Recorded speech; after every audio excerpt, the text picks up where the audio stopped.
Imaginez un cœur qu'on arrête, on le répare, on lui redonne vie. Impressionnant, n'est-ce pas? Eh bien, ceci est possible grâce à une chirurgie dite du cœur ouvert. Eh bien, cette chirurgie des cœurs en détresse, autrefois possible qu'à l'étranger, est désormais une réalité au Togo. En effet, du 3 au 15 mai 2026, l'hôpital Dr Lafia abrite une campagne de chirurgie cardiovasculaire des cœurs souffrant de cardiopathie ou différents maux du cœur. Que se passe-t-il concrètement au cours d'une opération dite à cœur ouvert? Qui peut bénéficier de cette opération? Comment se fait la sélection des malades? Quelle équipe chirurgicale intervient au cours de cette opération et quel apport au système sanitaire du Togo? Autant de questions qui trouveront réponse ce soir avec nos invités. Installez-vous confortablement. La vie de ce cinquantenaire est désormais hors de danger après plusieurs heures passées au bloc opératoire. Son cœur bat à nouveau normalement après une chirurgie à cœur ouvert. Le patient a été sauvé grâce à cet appareil dénommé cœur-poumon. Un équipement de dernière génération qui place le Togo à l'avant-garde de la chirurgie cardiovasculaire en Afrique de l'Ouest avec l'hôpital Dr Lafia comme premier établissement de la sous-région à se doter de cette technologie de pointe. Alors, cette machine, elle s'appelle le cœur-poumon parce qu'elle contrôle à la fois le cœur et les poumons. Parce que le chirurgien, pour bien faire son travail, il a besoin que le cœur soit complètement arrêté. D'accord. C'est vous qui arrêtez le cœur? C'est nous qui arrêtons le cœur avec un médicament. Maintenant, on arrête le cœur. Les autres organes, ils doivent continuer à fonctionner. Les reins, le foie, le cerveau, et tout ça doit être oxygéné. D'accord? C'est le sang qui apporte l'oxygène et le glucose, les protéines à tous ces organes-là. Donc le cœur, lui, il est arrêté, mais ces autres organes doivent continuer à fonctionner. D'où l'intérêt de cette machine qui nous permet de nourrir tous ces organes. Grâce à ce nouvel acquis technologique, l'hôpital Dr Lafia renforce considérablement son plateau technique et confirme son ambition de devenir un centre d'excellence en matière de chirurgie spécialisée au Togo. Cette prouesse médicale illustre la capacité de l'hôpital Dr Lafia à offrir aux populations des soins cardiovasculaires de haut niveau, autrefois accessibles uniquement à l'étranger. On a quand même une infrastructure qui est moderne. On a des équipements modernes, on a une belle réanimation. Qu'est-ce qu'il faut pour qu'on puisse quand même commencer par faire nos interventions du cœur? Donc c'est là, on s'est approché de ceux qui étaient déjà nos devanciers. On a échangé, ils ont accepté de nous accompagner. Voilà, donc ils sont venus, on a fait une première inspection, ils ont fait l'état des lieux, ils ont vu ce qui manquait pour pouvoir permettre ce genre d'intervention. Et donc on a suivi leurs conseils et on a été soutenu par les plus hautes autorités, notamment le président du conseil. Et voilà, on s'est mis et puis aujourd'hui c'est une réalité. Les patients ont payé 0 francs. Grâce à qui? Grâce à... Vous voyez, on a bien écrit sous le haut patronage de son Excellence Fort et son Zénon Yassingbe. On n'a pas écrit président du conseil parce que c'est une action personnelle. Et puis les autres institutions qui sont là, listées en bas, sont nombreux. Je ne peux pas les citer tous, mais bon, c'est vraiment grâce à eux que cette campagne a pu avoir lieu. Et elle s'est déroulée avec 0 francs pour les patients. Disons que l'hôpital a tout pris en charge grâce à nos partenaires. La campagne de chirurgie cardiovasculaire et thoracique couvre la période du 3 au 15 mai. Au total, 10 patients bénéficient de ces interventions chirurgicales. Certains ont déjà regagné leur famille, d'autres sous surveillance médicale. Cette activité a été rendue possible grâce au président du conseil Fort et Sozim Nanyasingbe et des partenaires engagés pour sauver des vies humaines.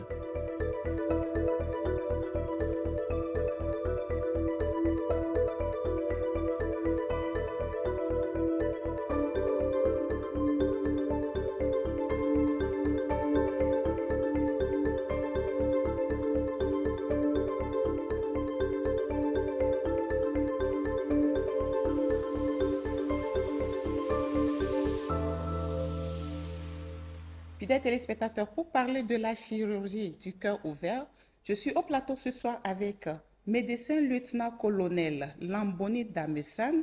Il est professeur agrégé de chirurgie thoracique et membre de l'équipe de chirurgie cardiovasculaire et thoracique du Togo. Bonsoir, professeur. Bonsoir. Comment allez-vous? Très bien, vous? Oui, ça va. Un plaisir de vous avoir sur le plateau de santé d'abord. Plaisir partagé. Merci. Nous avons comme deuxième invité Dr Naka Alpha Akloa. Elle est cardiologue à Doctalafia et membre de la Société de cardiologie du Togo. Docteur, bonsoir. Bonsoir, Olive. Comment allez-vous? Très bien. Et de votre côté? Ça va. Merci beaucoup d'être là pour nous parler des cœurs qui sont malades, qu'on répare et qui retrouvent vie. Avec plaisir. Merci beaucoup. Voilà, professeur, je rappelle aux chers téléspectateurs que nous aurons deux nouveaux invités au cours de cette émission qui sont aussi des chirurgiens cardiovasculaires et thoraciques. Mais nous commençons avec professeur Lamboni. Professeur, dites-nous, l'hôpital d'Otalafia organise une campagne, je le disais à l'entame de cette émission, une campagne de chirurgie cardiovasculaire à cœur ouvert. Une première au Togo, n'est-ce pas? C'est la première fois?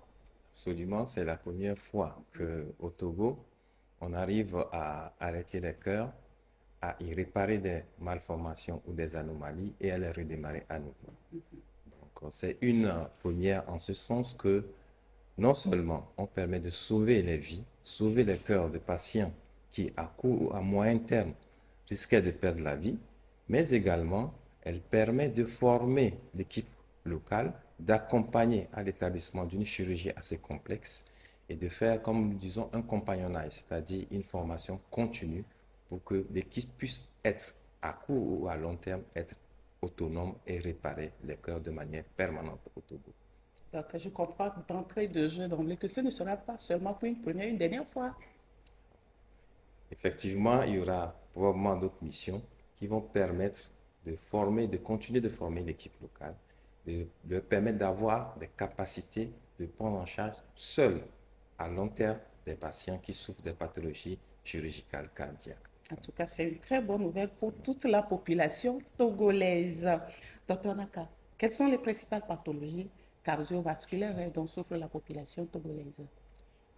Il faut vraiment parler des pathologies cardiovasculaires dont souffre vraiment la population togolaise. Un peu de s'écarter en fait du contexte chirurgical en cours actuellement au sein de l'hôpital d'Otalafia.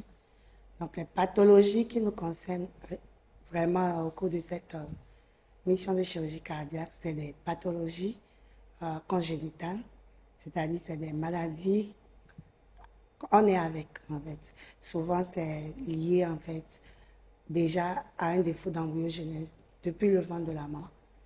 Donc, et également des pathologies acquises liées à certaines maladies que nous retrouvons souvent au sein de nos pratiques courantes. Par rapport aux pathologies congénitales, il y en a qui sont plus fréquemment retrouvées. Dans la pratique courante, c'est les communications interventriculaires, une anomalie entre le ventricule gauche et le ventricule droit, ce qui fait que les deux ventricules communiquent et on a un mélange de sang dans les deux ventricules. Il peut également s'agir d'une communication interauriculaire, c'est en fait la même chose, mais aux oreillettes. C'est un défaut de paroi séparant en fait les deux oreillettes, l'oreillette gauche et l'oreillette droite. Nous avons également une pathologie aussi assez courante qu'on appelle la persistance du canal artériel. C'est normalement un canal qui doit se fermer à la naissance ou les jours après la naissance. Donc chez certains malades, chez certains enfants, ce canal persiste. C'est un canal qui relie en fait deux grosses artères du cœur. Donc, et la quatrième pathologie fréquemment retrouvée, c'est la tétralogie de Fallot, que nous appelons couramment la maladie de l'enfant bleu. Oui. Maintenant, dans le groupe des pathologies acquises, il s'agit des maladies valvulaires. C'est des maladies qui surviennent chez des patients porteurs d'une angine négligée ou d'une angine à répétition mal soignée. Nous allons regarder dans ce sujet le professeur Pio qui nous montre les images concrètes de cette pathologie, chers téléspectateurs, pour que vous compreniez mieux de quoi Dr Naka vient de nous parler. Suivez.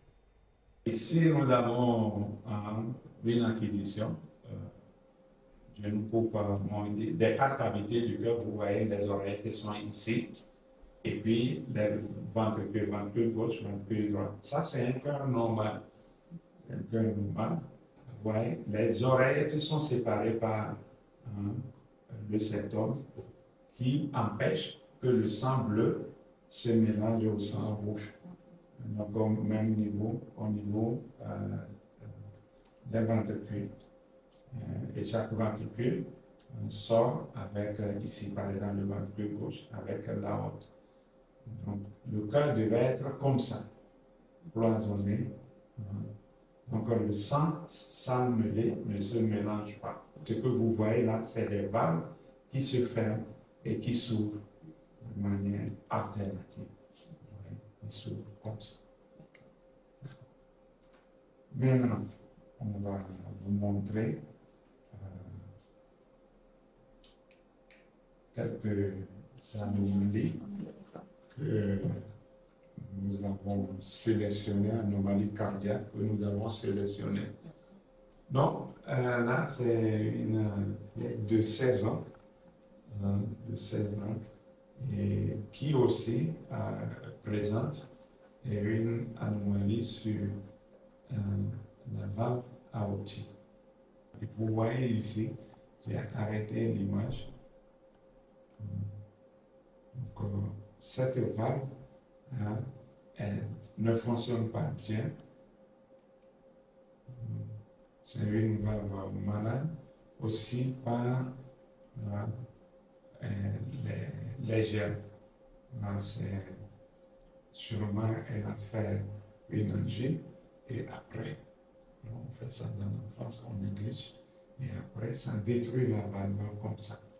Au lieu que le sang, vous voyez ce qui revient en bleu, c'est du sang qui doit aller au cerveau dans l'organisme. Ça retourne au niveau du cœur.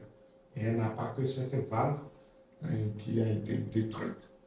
Il y a la valve mitrale ici qui ne fonctionne pas bien. Vous voyez, la valve là, elle est remaniée. Ça, c'est lourd. Ça n'a plus, ça a perdu sa finesse. Et puis, normalement, ça devait se fermer. Et permanemment, il y a ce trou, défaut de coaptation. La valve ne se colle plus. Donc, le sang revient. Donc, je vous ai dit, le sang revient par l'aorte pour remplir le ventricule, alors que ce sang devait partir. Et ici, ce sang qui devait partir aussi retourne à l'oreillette gauche. Vous voyez, nous avons mesuré ça, la mort est dilatée. Donc, ça, c'est une grande intervention. Ils vont aller remplacer et serrer pour que à droite, ça soit plus un peu serré. Si vous regardez bien sur cette coupe, il n'y a plus tellement de cloisons qui séparent les deux oreillettes. Vous voyez? Donc, normalement, sur ce qu'on vous a montré, ça là, après, la barre horizontale descendait. Et donc ça, nous appelons un canal atrioventriculaire. Ici, c'est partiel. Donc, le chirurgien va aller créer la cloison pour séparer l'oreillette droite de l'oreillette gauche. Voilà. Ça, c'est l'image post-opératoire. Post-opératoire. En post-opératoire, vous avez vu ça. Ils viennent de créer la cloison. Maintenant, on voit l'oreillette droite, l'oreillette gauche. Et cette patiente est variable. Vous voyez, on a une autre anomalie congénitale. Le septum ventriculaire, entre les deux ventricules, il y a un trou. Mais ce qui la gêne, vous voyez, la valve, ça on appelle tricuspide, c'est à droite, qui devait fermer même chose comme à gauche. Mais vous voyez clairement ici, il n'y a plus de valve. Et puis l'oreillette là est, voilà, très dilatée et laminale, l'oreillette gauche.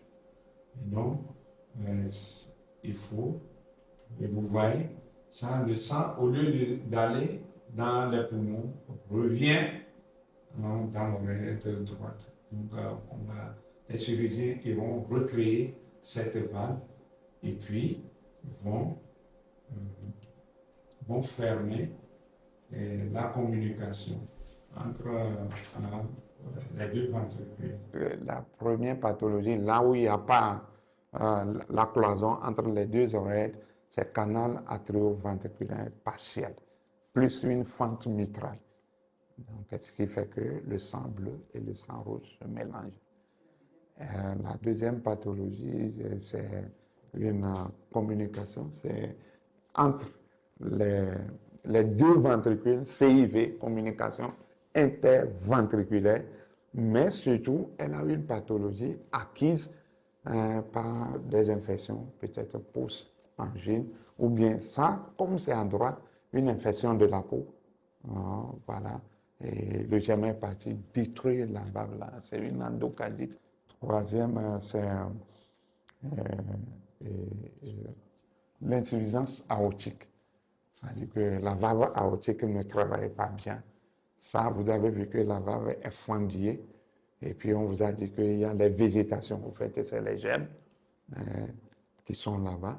Ça, par exemple, les caries dentaires qui sont souvent à l'origine de ça, ou bien des infections de la peau, ou bien des angines. Voilà.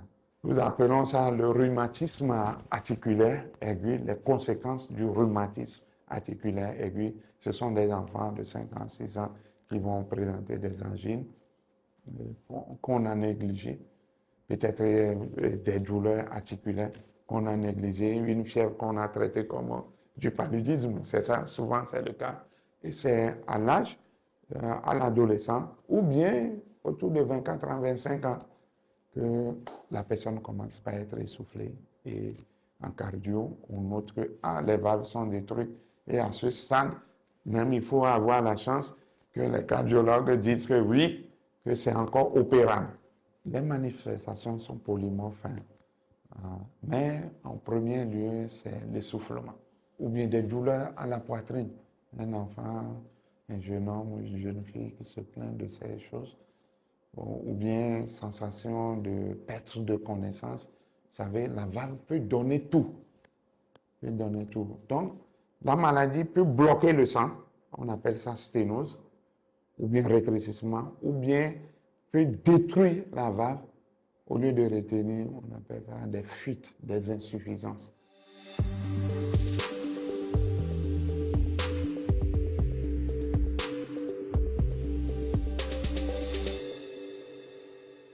Voilà, chers téléspectateurs, nous sommes de retour au plateau. Professeur Lamboni, oreillettes, cloisons, fermées, tout ce qui est ouvert. Alors, dites-nous, docteur Alpha Akloa nous avait décrit un peu 4 maladies et c'est ce que le professeur Pio nous a repris dans ce sujet que nous venons de suivre. Dites-nous, quelles sont les autres pathologies que vous prenez en charge au cours de cette campagne? Merci Olive. Donc, au cours de cette campagne, comme le docteur Alpha a eu le dire, en fait, il y a des maladies dites congénitales qui ont été prises en charge et il y a aussi des maladies acquises. Parmi les pathologies congénitales, ce sont des patients qui sont nés avec des communications anormales entre deux cavités cardiaques. Ça peut être entre deux oreillettes ou bien entre deux ventricules. Et les chirurgiens étaient chargés de fermer ces communications anormales, c'est-à-dire c'était comme si il y a deux chambres qui sont contiguës, il y a une fuite entre les deux chambres, ce qui fait que le sang est tout le temps mélangé. Donc, il faut fermer cette fenêtre. Il y a aussi une enfant qui avait une anomalie, c'est-à-dire qu'il y a les deux gros vaisseaux qui quittent le cœur, un vaisseau qui va vers le poumon pour que le sang soit oxygéné et l'autre qui va quitter le cœur pour amener le sang oxygéné aux organes. Et il y a une communication anormale entre les deux. C'est une persistance d'un canal, c'est une anomalie de la vie embryonnaire qui continue. Normalement, quand l'enfant naît, cette combinaison doit être fermée, mais ça ne s'est pas fait. Donc, l'enfant grandit avec certaines pathologies. Donc, le chirurgien a été amené à couper ou bien à fermer cette communication anormale.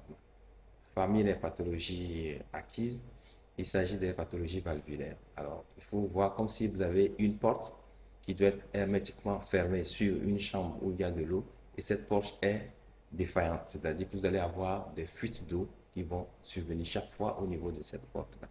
Donc, les chirurgiens sont chargés réarranger cette porte-là. Et cette porte doit être vraiment assez étanche quand il y a ce déplacement du sang dans les cavités cardiaques. Donc, ce sont essentiellement ces pathologies qui ont été prises en charge. En effet, elle a parlé d'une pathologie plus complexe qui va se faire progressivement. Elle a parlé de tétralogie de Fallot, ça va se faire progressivement. Ce sont des anomalies congénitales assez complexes. Mais pour cette mission, il s'agit essentiellement des anomalies dont je viens de parler. Merci. Donc cette dernière anomalie n'est pas encore prise en charge.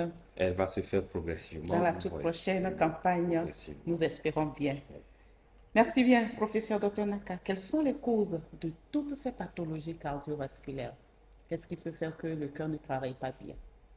Pour situer les pathologies dans les deux groupes dont nous avons parlé, nous avons les pathologies congénitales.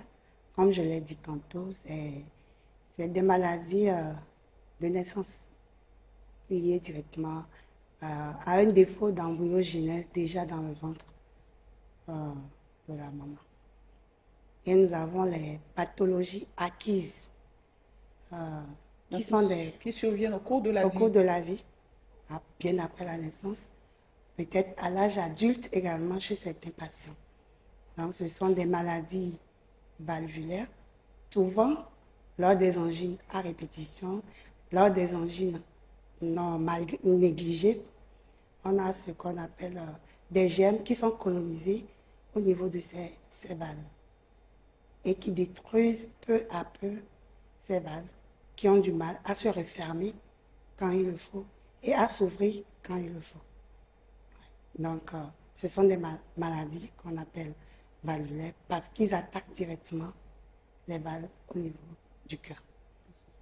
Il peut également s'agir de ces genres de valves qui sont déjà remaniées et sur ces valves se greffent maintenant d'autres germes lors d'une infection de la carie dentaire, lors d'une infection génitale, lors d'une infection du sphère oreille et nez.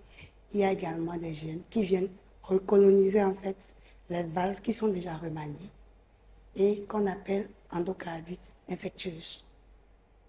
Et en troisième position, nous avons les causes dégénératives liées à l'âge.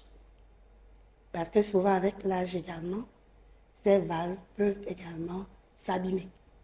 Donc c'est essentiellement les trois causes des pathologies valvulaires acquises que nous retrouvons dans nos pratiques courantes. Docteur Alpha Akloa, en français facile. Oui. Moi et nos chers téléspectateurs devons comprendre que les maladies ou bien les causes de ces cardiopathies sont une angine mal traitée ou non soignée, une angine négligée. Oui. Une simple carie dentaire peut nous créer des problèmes cardiaques. Et une simple infection, même sur la peau, une infection génitale, même une ouverture, une plaie sur la peau, non soignée ou mal soignée, peut nous conduire à ces complications cardiovasculaires. Oui, exactement. Merci beaucoup. Professeur Lamboni, pour cette campagne, cette première campagne, on parle de chirurgie à cœur ouvert. Qu'est-ce que cela veut dire concrètement? Tout simplement, vous savez que le cœur, c'est un organe qui travaille tout le temps, tout le temps. Tant qu'il y a la vie, le cœur doit fonctionner. Alors, quand on dit opération à cœur ouvert, cela veut dire qu'on doit rentrer à l'intérieur du cœur et réparer les anomalies. Donc, le fait d'ouvrir le cœur et d'y rentrer, c'est pour ça qu'on dit opération à cœur ouvert. Mais pendant qu'on rentre à l'intérieur du cœur et qu'on travaille, il faut que les autres organes puissent bénéficier toujours du sang. C'est le sang qui apporte de l'oxygène et de la nourriture aux autres organes. Pendant ce temps, pendant tout le temps où on rentre à l'intérieur du cœur, on est obligé de remplacer le travail du cœur, cette pompe, par des machines. Donc, vous allez voir, on parle de pompistes. Voilà. Donc, et on arrête le cœur, on rentre à l'intérieur du cœur, on répare les anomalies qu'on trouve et on ressort, on referme tout, on remet tout à sa place et le cœur va redémarrer. Donc, on dit opération à cœur ouvert, c'est rentrer à l'intérieur du cœur et réparer les anomalies à l'intérieur du cœur. Je vous propose, chers téléspectateurs, de suivre le témoignage de celle que nous avons nommée Maman Reina. Elle a retrouvé le sourire après l'opération de sa fille de 2 ans. Comment cela s'est-il passé? Suivez son témoignage et on se retrouve juste après. Quand on allait pour la vaccination. C'est là on m'a dit qu'elle ne prend pas de poids. Et on m'a dit d'aller à Touquet. Là, il nous a consulté et dit qu'il entend quelque chose dans son cœur. Qu'on n'a qu'à lui faire échographie cardiaque, lui amener. Quand on a fait ça, je lui ai amené le résultat. Il m'a envoyé une dame. C'est à commencer depuis la naissance. Si elle respire, ça fait coup. Si elle mange ou bien elle boit aussi, là, ça sort par le nez. Quand on a remarqué, on est parti à l'hôpital. Il y a un jour, le docteur m'a appelé de venir à la clinique César, dans le PPA Thiébou. J'étais venue là-bas, les Blancs sont venus.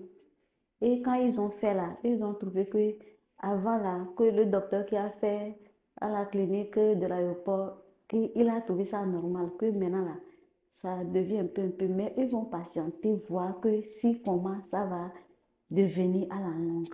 Et l'autre fois, j'étais à la maison, le docteur Pleke m'a appelé de l'amener ici.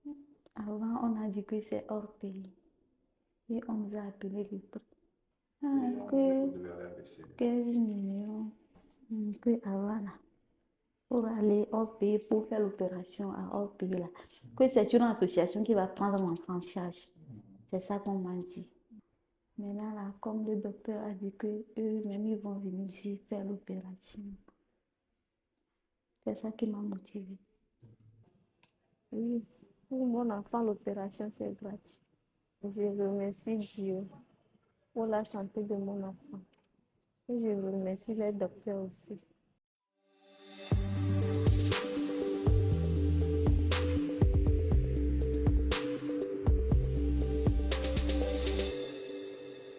Docteur Naka, voici le témoignage de cette maman. Cela décrit exactement ce que vous nous avez dit. Nous avons vu le cœur de cette petite fille sur les images qu'on venait tantôt de voir avec le professeur Pio, n'est-ce pas?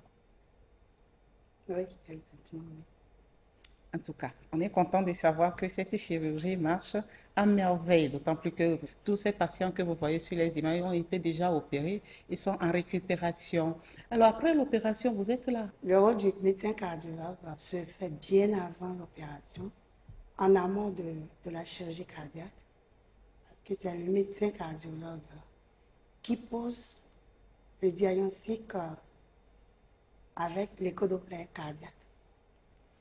Et on fait un staff pluridisciplinaire avec le chirurgien cardiaque, avec les anesthésistes pour faire l'indication ou bien le geste chirurgical qui sera fait. En père opératoire, il est là et il surveille autant que les anesthésistes par rapport aux complications rythmiques, c'est-à-dire qui peuvent survenir en père opératoire. Et en post-opératoire immédiat également, il y a également la surveillance hémodynamique, c'est-à-dire la surveillance clinique également qui se fait, comme je l'ai dit, en équipe avec le chirurgien cardiaque, avec l'anesthésiste également, pour également essayer de faire un suivi immédiat et également une échographie cardiaque qui se fait pour voir ce qui a été fait. Maintenant, le suivi antérieur se fait avec le cardiologue, également avec l'accompagnement du chirurgien cardiaque, trimestriellement, mensuellement et après annuellement, jusqu'à toute la vie. D'accord, jusqu'à récupération totale. Totale et toute la vie. Et toute la vie. Oui. D'accord. Alors, professeur, cette campagne est présentée, on venait de le dire, comme une première. Je reviens sur ça parce que nous, on est content de savoir que dorénavant, autrefois, on faisait voyager les enfants par des ONG pour opérer ces enfants à l'étranger, en France et dans d'autres pays. Aujourd'hui, nous sommes contents. Et je suis sûre que nos chers téléspectateurs qui nous suivent aussi partagent cette même joie que moi, que dorénavant, nos enfants, nos frères, nos parents qui souffrent de pathologies cardiaques seront opérés ici, à cœur ouvert, cette chirurgie miracle, je l'appelle ainsi. Dites-nous, que représente concrètement pour les patients et pour notre système de santé cette nouvelle façon d'opérer qui est désormais chez nous? Merci, Olive. Il faut dire d'abord que c'est une avancée majeure. Bon, vous venez de le souligner qu'avant, la majorité des patients qui étaient diagnostiqués étaient envoyés à l'étranger pour être pris en charge. Déjà, pour la prise en charge de ces patients, ils étaient obligés de quitter leur cocon familial, de se retrouver à l'étranger, entre griffes, être pris en charge et faire quelques jours ou bien quelques mois de suite opératoire avant de revenir, de retourner dans le cocon familial.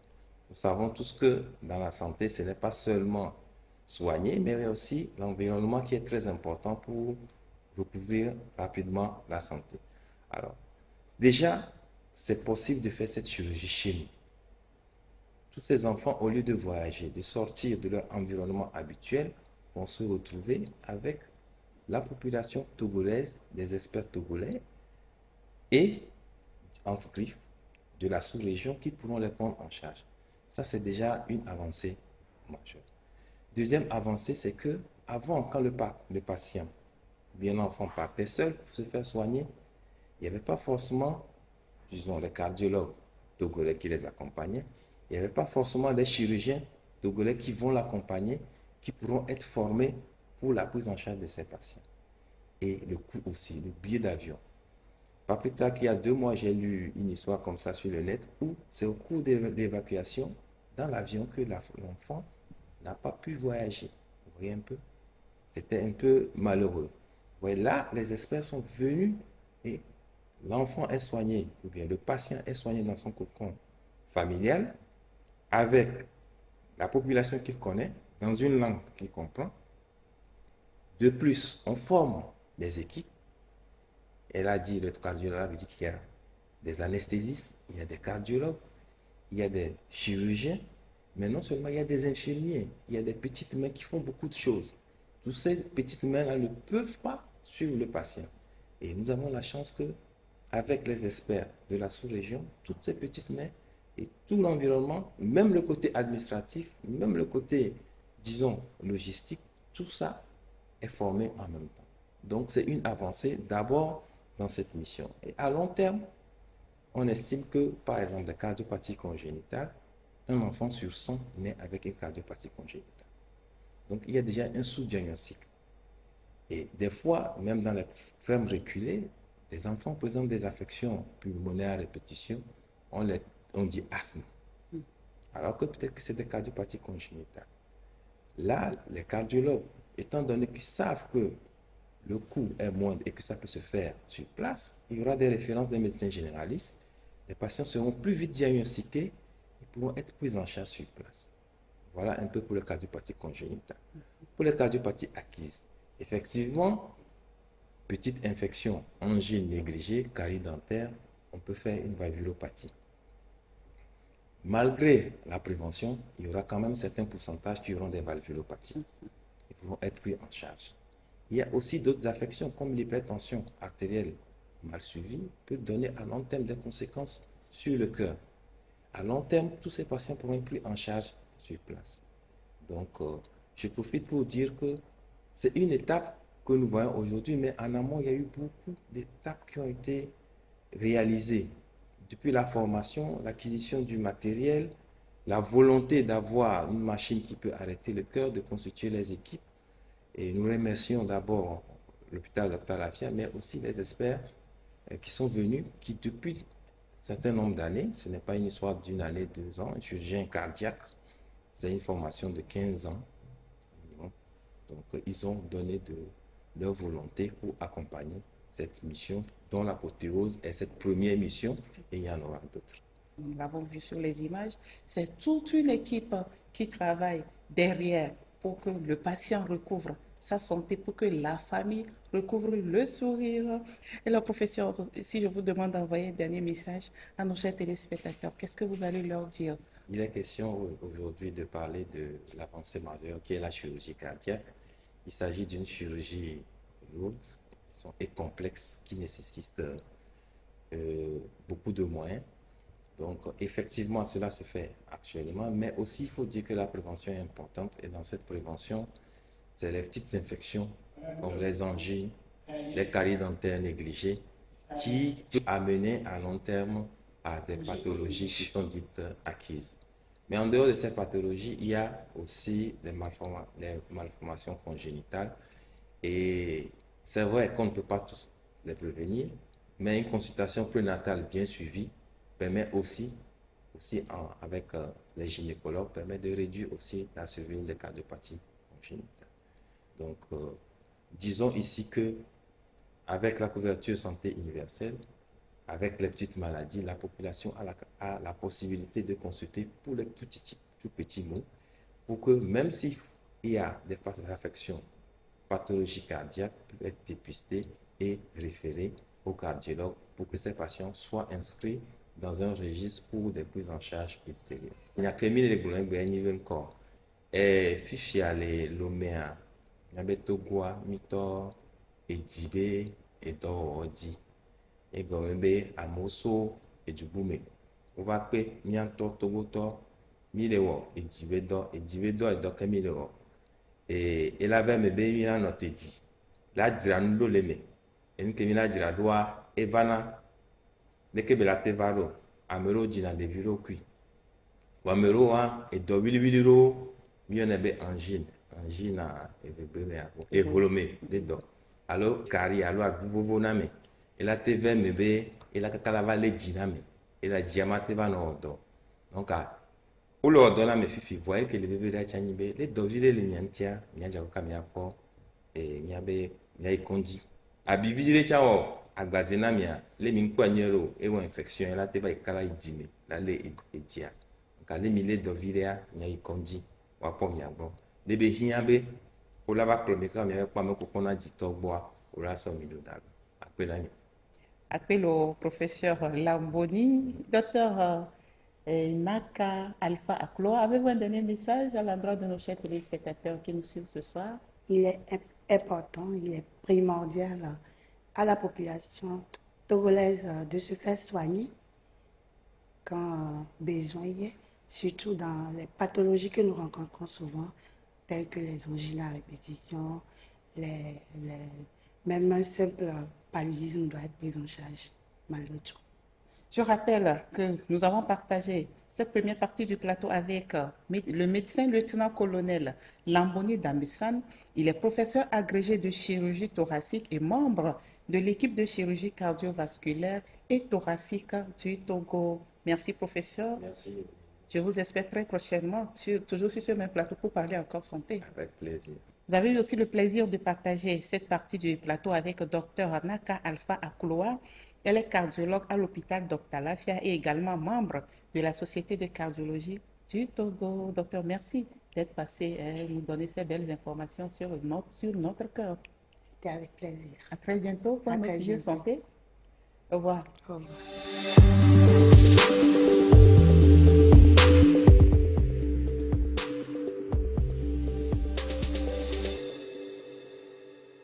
Lorsqu'on parle d'opération chirurgicale, c'est toute une équipe qui travaille et nous sommes dans cette deuxième partie du plateau. Je vous présente professeur Amadou Gabriel Sis. Il est chirurgien cardiovasculaire et thoracique, également chef du service de chirurgie cardiovasculaire et thoracique de l'hôpital FAN de Dakar.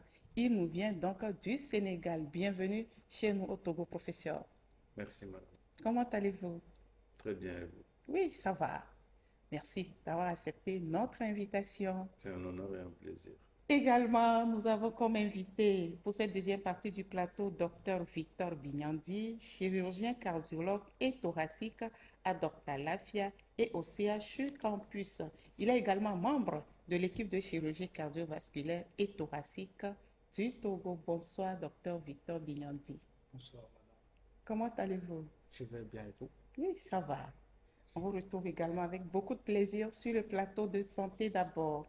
Alors, professeur, dites-nous, nous vous avons vu sur ces images, on vous voit avec votre casque, votre loupe, votre accoutrement. Dites-nous, en quel cas cette chirurgie cardiovasculaire à cœur ouvert devient-elle nécessaire? Oui, cette chirurgie est nécessaire chaque fois qu'on a des anomalies au niveau du cœur, que ce soit des anomalies de naissance, ce qu'on appelle les cardiopathies congénitales, ou des anomalies acquises, soit par des infections, soit par la vieillesse des structures à l'intérieur du cœur, etc., cette chirurgie devient nécessaire. Et donc, si on n'intervient pas, on peut perdre la personne ou le patient. Absolument. Absolument. En tout cas, merci de sauver nos vies. Et le docteur Bignandi, comment se fait la sécurité du patient pendant l'opération? Le cœur qui s'arrête et qui redevient vivant après. Merci. La sécurité du patient, à proprement dit, pendant l'opération, se fait par l'installation de la machine de circulation corporelle. L'installation de cette machine permet de remplacer le travail du cœur et du poumon et d'arrêter le cœur pour permettre la réparation de toutes les anomalies à l'intérieur du cœur. Je veux comprendre concrètement. On a vu cette machine qu'on voit là qui tourne. Ce qui est rouge là, c'est du sang ou bien c'est un mélange de produits? Effectivement, pour installer cette machine de circulation corporelle, on connecte cette machine de circulation corporelle au patient par l'intermédiaire des tuyaux. Ces tuyaux permettent de prendre le sang du malade, de le relier à la machine qui va l'oxygéner et on remet le sang au patient à travers le tuyau qui est la canule artérielle qui va directement au niveau de l'aorte pour alimenter tous les organes du patient. D'accord. Et le professeur, vous avez quelque chose à ajouter à ce que le docteur Bignandi vient de nous dire? Non, l'expert a déjà bien décrit la chose. C'est comme ça se passe. Alors, dites-nous, quels sont les examens qui sont nécessaires avant cette chirurgie? Avant cette chirurgie, c'est d'abord les cardiologues qui interviennent, diagnostiquer, montrer ce qu'il y a à l'intérieur du cœur, où se situe le mal, comme on l'a vu sur les images. Ensuite, les médecins anesthésistes voient les malades et demandent des examens de sang. Ils vérifient également si le malade n'a pas d'infection dentaire, n'a pas d'infection au niveau des oreilles, au niveau du nez. Ça, c'est très important dans toute la sphère ORL. Et quand tout cela a été fait et bien fait, cette chirurgie peut se dérouler. Alors, est-ce qu'il y a un type de personnes qui ne peuvent pas bénéficier de cette chirurgie? Oui, effectivement. C'est une chirurgie extrêmement lourde. Donc, quand l'évolution de la maladie est très, très avancée, quand on sent que le cœur ne peut pas supporter cette chirurgie-là, on ne va pas la faire parce que c'est aggraver le cas de la personne et accélérer le décès. C'est pourquoi c'est un plaidoyer que les patients qui sont fatigués, qui se sentent essoufflés, aillent consulter. Plus tôt on détecte ces maladies, plus tôt on les opère et mieux les suites se passent. Docteur Bignandi, docteur Naka nous a décrit, docteur Naka et professeur Lamboni nous ont décrit entre-temps un tout petit peu les causes de ces maladies. Mais moi, j'ai envie de savoir, est-ce que le tabac et l'alcool, est-ce qu'ils peuvent être aussi cause de maladies cardiovasculaires? Pour revenir à la question, je pense que les pathologies cardiovasculaires, comme on l'a si bien dit, il y a des pathologies congénitales où le patient naît avec la maladie et les pathologies acquises. Pour les pathologies acquises, on a cité un certain nombre de causes, notamment 3 éléments essentiels, les infections, la dégénération, c'est-à-dire l'évolution naturelle de l'organisme et des structures à l'intérieur du cœur, et l'infection, les germes qui vont attaquer un certain nombre, les structures du cœur. Mais le tabac et l'alcool sont des facteurs qui viennent aggraver le terrain de ces patients-là, qui rendent un peu difficile la prise en charge chirurgicale de ces malades. Je lui disais dans mon introduction, du 3 au 15 mai actuellement, se déroule cette campagne avec des patients adultes et enfants. On a vu même cette maman qui a témoigné, c'est la maman d'un enfant, d'une fillette de 2 ans. Alors, comment vous avez sélectionné ces patients? Effectivement, la sélection des patients se fait essentiellement sur des critères médicaux. C'est-à-dire, quand le patient est adressé à nous, on fait l'évaluation clinique du patient pour s'assurer si son état clinique permet de faire une chirurgie à cœur ouvert. Et comme le professeur Sis l'a dit, ce patient-là va bénéficier aussi des examens biologiques, des examens de sang et d'imagerie qui permettent aussi d'évaluer son état clinique pour savoir si on est en mesure de réparer et que le malade est en mesure de supporter cette chirurgie. D'accord, professeur, si je reviens à vous, quelles sont les grandes étapes après l'opération chirurgicale? Les grandes étapes, la première étape, c'est que le malade va directement en réanimation. C'est une réanimation lourde où le malade sera réveillé quand ses constantes vitales seront stabilisées. Et là, on appelle nos collègues cardiologues qui viennent vérifier si la réparation est bien faite, si le cœur fonctionne bien, et pour réajuster avec nos collègues anesthésistes, parce que c'est un travail d'équipe. Ils font 2 à 3 jours en réanimation. Ensuite, quand tout va bien, ils vont en chambre. La surveillance est continue par les cardiologues, l'équipe infirmière.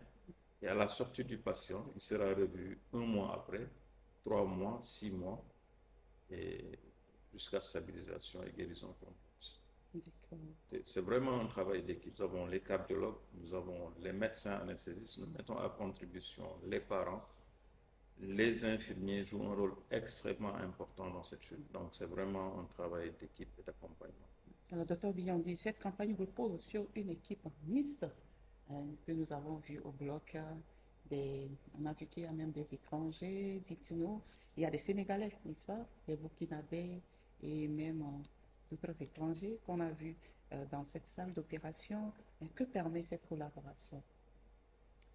Cette collaboration s'inscrit dans un esprit d'intégration africaine et ça permet à l'expertise togolaise de bénéficier de l'expertise étrangère, notamment par l'équipe sénégalaise conduite par le professeur Gabriel Sis et l'équipe burkinabèse conduite par le docteur Adama Sawadogo. Donc ça permet au cours des interventions, au cours de cette mission, d'échanger et de partager les compétences et l'expertise en matière de chirurgie cardiaque. Professeur Sissa, nous avons vu beaucoup d'appareils dans cette salle. Quels sont les éléments du plateau technique qui sont indispensables pour cette opération? L'élément central, c'est la machine cœur-poumon, comme on l'a dit tout à l'heure, qui remplace le cœur et les poumons, permet d'arrêter le cœur et d'effectuer les réparations. Mais à côté, il y a ce qu'on appelle un échangeur thermique. C'est une machine qui permet de diminuer ou d'augmenter la température du malade pour bien le protéger. En dehors de ça, il y a un équipement spécifique de chirurgie cardiaque. C'est des instruments de chirurgie cardiaque et des consommables spécifiques à notre activité, notamment des valves, des canules, etc. Mais l'élément central, c'est vraiment la machine cœur-poumon. D'accord, la machine cœur-poumon que Dr Lafia a pu acquérir. N'est-ce pas, Dr Victor, dites-nous pourquoi Dr Lafia a pu accueillir cette mission qui fait notre fierté aujourd'hui. Effectivement, comme le professeur l'a dit, en dehors d'acquérir la machine cœur-poumon qui est essentielle pour la chirurgie cardiaque, il faut que cette chirurgie se passe dans un milieu où les conditions répondent aux normes internationales pour réaliser cette chirurgie dans de meilleures conditions de sécurité pour le patient. Donc, actuellement, Dr Lafia accueille cette mission de chirurgie cardiaque parce que Dr Lafia répond aux normes internationales pour la réalisation de la chirurgie cardiaque en termes de plateau technique et d'équipement nécessaires pour la réalisation de la chirurgie cardiaque. Chirurgie cœur ouvert. Professeur Rossis, la prise en charge post-opératoire est importante, mais je crois qu'il est important que nous revenons sur l'importance du suivi post-opératoire. Pourquoi ce suivi est-il important et sur quelle période ce suivi doit être fait?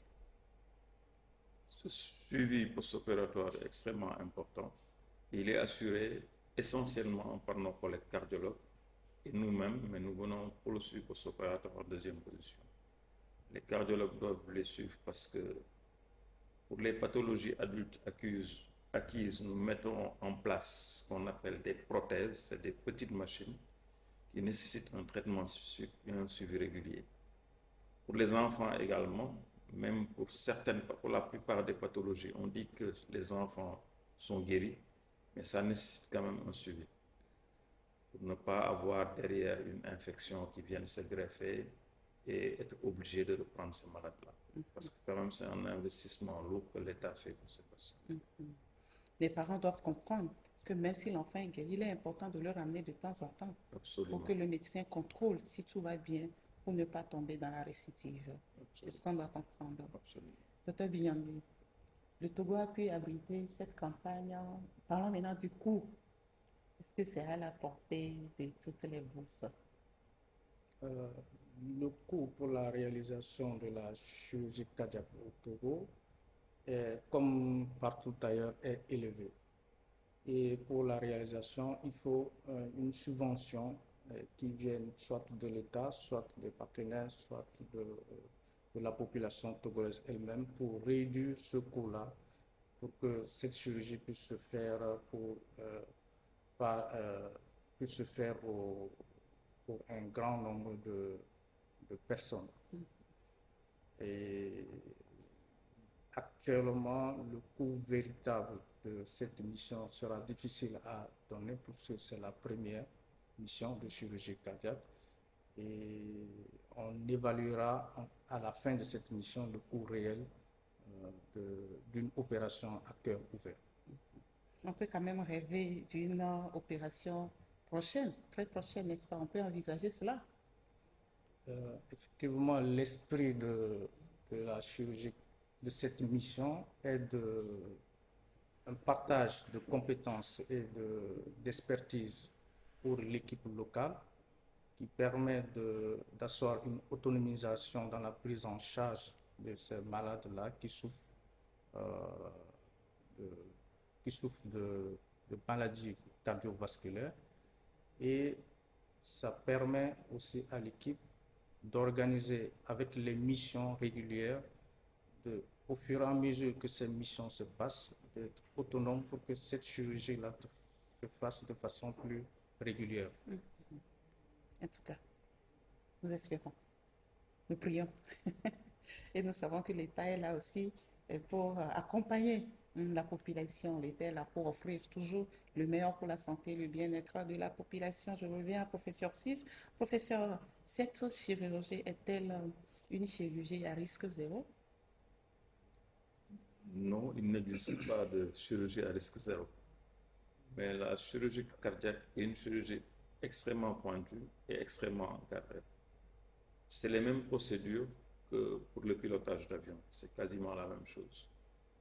Et on sait tous que l'avion, contrairement à ce que les gens pensent, est le moyen de voyager le plus sûr.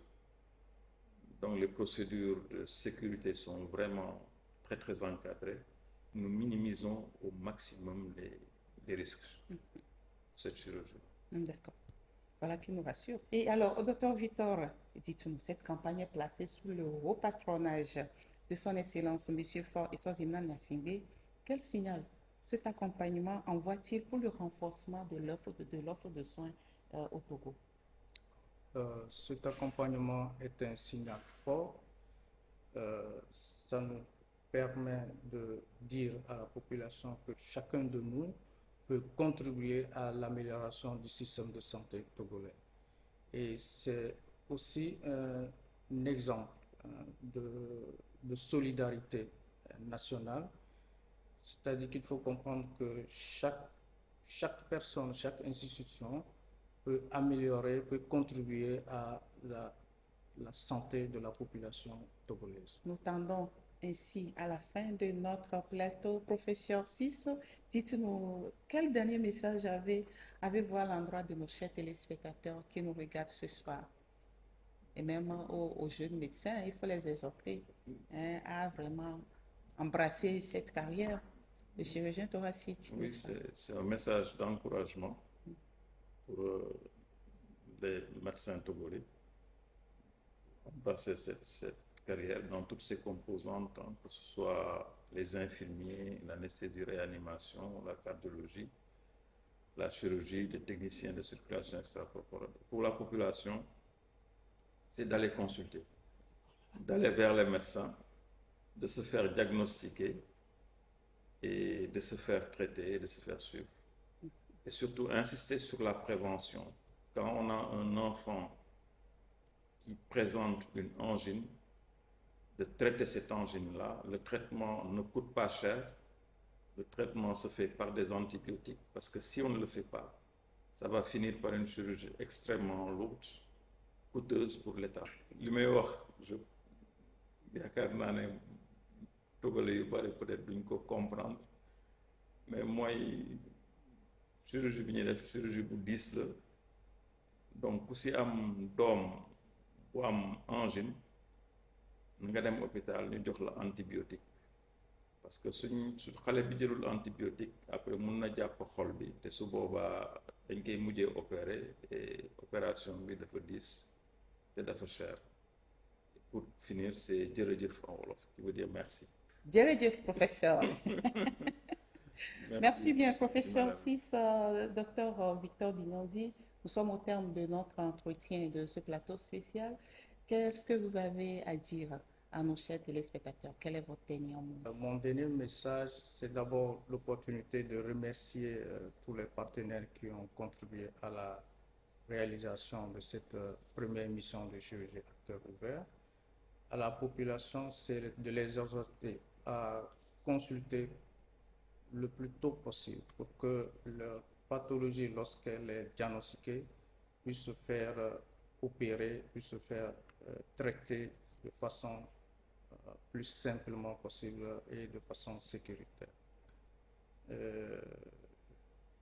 Aux médecins et aux collègues, c'est de référer les malades qui souffrent de pathologies cardiovasculaires qui nécessitent une intervention chirurgicale pour s'inscrire dans une liste de patients souffrant ou qui devraient bénéficier d'une prise en charge chirurgicale et qu'on puisse faire la planification de façon plus aisée. Ronan Manjana Mandana Tana Ganeto Ryodo Mba Kon Kodongo Ba Lange yo et Poese Bala Betumie ne pognon se vede Mbubu Vero Balange Dayo. Ye ngwen bono ngwen kobu no ne awena awe ewuze ona rako ne iliko kona yim bozo olu rokotan banaze akongole eske gomon ke kuwa ko na bo elange da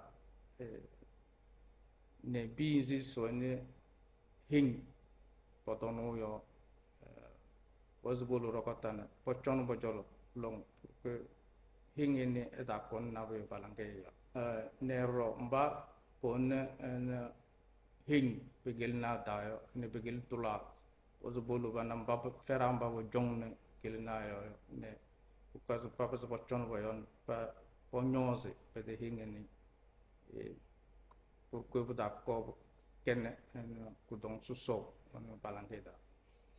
Navaleo, docteur Bignandi. Merci à vous, chers téléspectateurs, et merci à nos chers invités. Je rappelle que nous avons passé cette dernière partie du plateau avec professeur Amadou Gabriel Sis.